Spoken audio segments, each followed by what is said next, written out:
हारून sir से अनुरोध करूंगा कि आप आए और यहाँ पे शिक्षा के बारे में दो शब्द बताने का प्रयास करें, ताकि हमारे समाज के जो भी युवा हैं, बच्चे हैं, कुछ एजुकेशन सिस्टम में बदलाव करने का प्रयास करें। कोई दिक्कत नहीं है।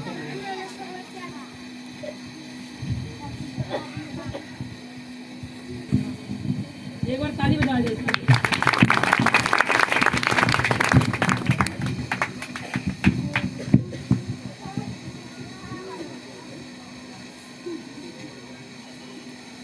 यहाँ मौजूद हमारे सभी सम्मानित और बुजुर्ग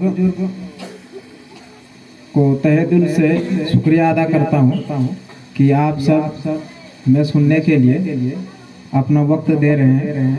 और मुख्य रूप से मैं सबसे पहले शुक्रिया अदा करता हूँ जनाब उत्तम जी का, जिन्होंने हमें याद रखा इस बेहतरीन क्षण के लिए।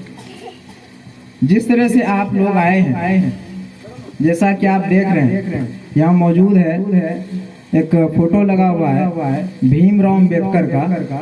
ये एक ऐसे हस्ती है जिन्होंने अपने आप को इस काबिल बनाया कि बिना ये आप तक पहुँचे भी आप उन्हें खोजें। इन्होंने अपनी खूबियों को इस तरह से सजाया, अपनी खूबियों को, अपनी प्रतिभाओं को इतना ऊपर तक ले गए और अपनी प्रतिभा के उत्कृष्टता को इस तरह से दिखाया कि उसके इन उन्नत कार्य के लिए आप उन्हें याद करें और सदियों तक दुनिया उसे याद करती रहेगी।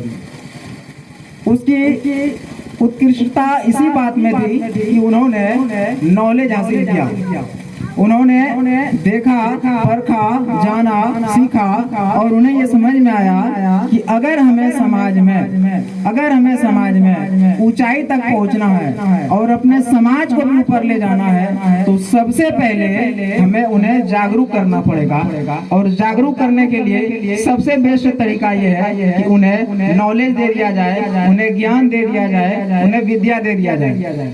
और ये विद्या रूपी धन ऐसा धन है जिसे कोई ना छीन सकता है, ना ही कोई चुरा सकता है, ना कोई लेके जा सकता है। और इसकी खूबी ये है कि आप इस धन को, इस विद्या को जितना दूसरों को देते हैं, जितना दूसरों में बांटते हैं, ये उतना ही बढ़ता चला जाता है, ये कभी घटता नहीं है। 1891 में जब मध्य प्रांत में पैदा हुए, उस समय इनकी स्थिति ये थी कि इन्हें शिक्षा से तो बहुत दूर, लेकिन समाज में ये रह रहे थे, उस समाज में भी जीना मुश्किल हो जाए, ऐसी परेशानी में ये पैदा हुए थे। लेकिन उन चीजों को देखने के बावजूद जब उन्होंने देखा कि यहाँ से निकलने के लिए हमें मुक्केबाजी करने से काम नहीं चलेगा, किसी से पंगे लेने से काम नहीं चलेगा, हमें तभी हम इस माहौल से निकल पाएंगे जब हम खुद को शिक्षित करेंगे और तत्परता के साथ काम करेंगे। और उन्होंने वो करके दिखाया। और 65 साल तक इस दुनिया में रहने के बाद जब वो जा रहे थे, तो उनके मरने के बाद हजारों नहीं लाखों लोग उनके रोने के लिए उनके सब पर पहुंचे थे। उन्होंने ऐसा काम करके दिखाया था। भारत जब आजाद हुआ तो पहले कानून मंत्री के रूप में इन्होंने शपथ लिया और उसके बाद राज्यसभा के सदस्य बने रहे और उस अवधि पर पद पर बने रहते भी इनका स्वर्गवास हुआ। आप जानते हैं कि अंग्रेज के आने से पहले देश में जो स्थिति थी, बहुत ही ज्यादा ऊंच नीच था, बहुत ज्यादा कैटेगरी बनी हुई थी। आज भी कैटेगरी बनी है, लेकिन आज हम जिस तरह से रहते हैं, हमें ये एहसास नहीं होता कि कौन किस कैटेगरी में है, कौन बड़ा है, कौन छोटा है, क्योंकि हम मिलकर रह लेते हैं। लेकिन पहले ऐसा नहीं था और अंग्रेजों ने इसका खूब फायदा उठाया। उन्होंने देखा कि जो लो कैटेगरी के हैं, उन्हें क्यों ना हम मजदूर बना दें, उन्हें कुछ ज्यादा पैसे देके अगर मजदूरी पे रख लिया जाए, हमें मजबूत लेबर मिल जाएगा। और जो लो कैटेगरी वाले लोग थे समाज में, उन सब को उन्होंने बेहतरीन रूप से काम पे रखा और उनसे खूब मजदूरी करवाई, खूब उनका बिजनेस फला फूला। उन्हीं बिजनेस में फायदे में से कुछ पैसे निकाल कर उच्च कैटेगरी वालों को दिया गया, वो भी खुश।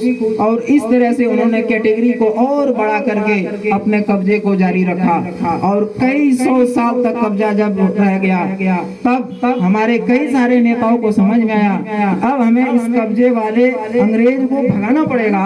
नहीं तो शुरू में क्या था कि ये हल्के हल्के कब्जे कर रहे थे, लेकिन अब क्या है कि ये गुलामी की हद को बढ़ाते जा रहे हैं, अपना कंट्रोल लोगों पर बहुत ज्यादा जमाते जा रहे हैं। इसका वजह ये था कि जब पहली बार अंग्रेज आए थे और पहली बार जब यहाँ से वो सामान खरीद कर लेकर गए थे, उन्हें 60 गुना मुनाफा हुआ था।